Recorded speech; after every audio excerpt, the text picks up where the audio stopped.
উৎসবে মাতারা ইস্কনের রথে দুহাত তুলে কীর্তনের সুরে নাচলেন মন্ত্রী অগ্নিমিত্রা পাল।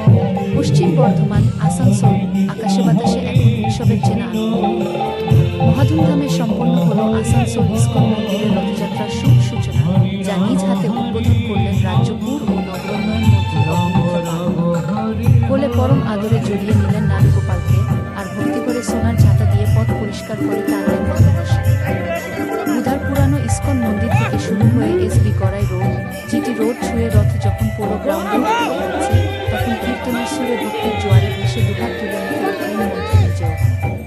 আলো আর ভক্তির এই আবহে পোলো গ্রাউন্ডের বিশাল মেলা এখন জমজমাট।